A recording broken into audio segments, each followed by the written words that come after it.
कहीं ना कहीं छुपा होता है।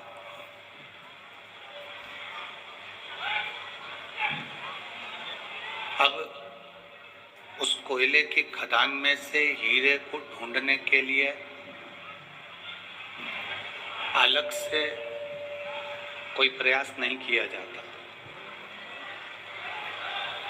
अलग से कोई प्रयास नहीं करता। कोयले की खदान में हीरा छुपा है, उस हीरे को प्राप्त करने के लिए अलग से कोई प्रयास नहीं। खदान में से हीरा निकलने के लिए केवल उस खदान को खोदा जाता है, कोयले की खदान को खोदा जाता है। जितना जितना खोदते जाते हैं आप, जितना जितना उसमें से कोयला निकालते जाओगे, तब कहीं ना कहीं किसी न किसी रूप में वो हीरा आपको प्राप्त हो जाता है, वो हीरा आपको मिल जाता है।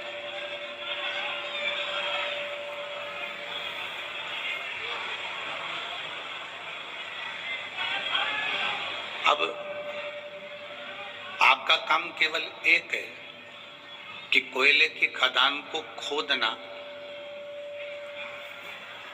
मजदूर उसको खोदता जाए और बाद में उसमें से हीरा प्राप्त हो जाए।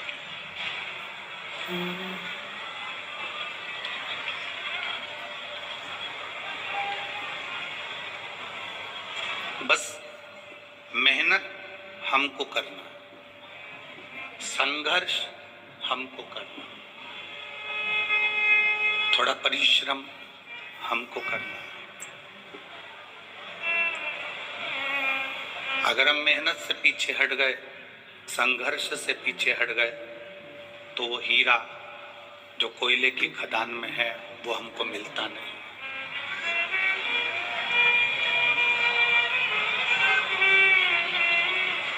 वो हीरा हमको प्राप्त नहीं होता।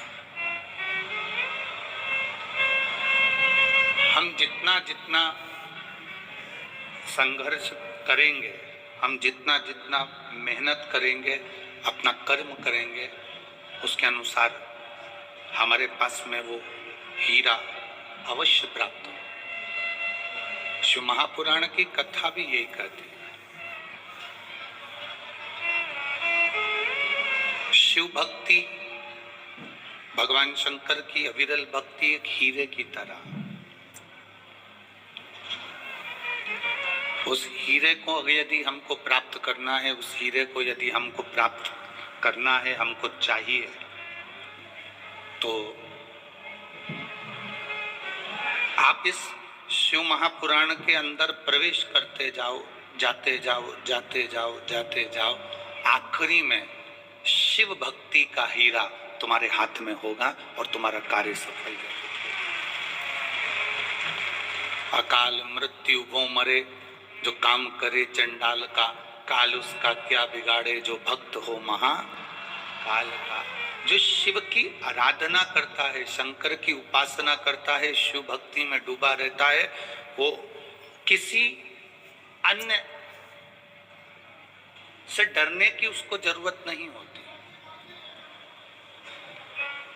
उसकी भक्ति का बल उसके पास में होता,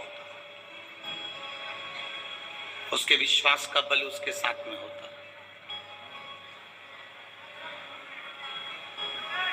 आप इतनी दूर से कथा का रस तत्व ग्रहण करने के लिए आते हो, एक विश्वास के साथ आते हो, एक भरोसे के साथ आप यहां पहुंचते हो। महाराज, यदि आपका लक्ष्य पक्का है, आपकी मेहनत पक्की है, आपका परिश्रम पक्का है, आपका कर्म की प्रधानता पक्की है, तो ये निश्चित है कि शिव मिलेगा और आपका दुख कटेगा। ये निश्चित है।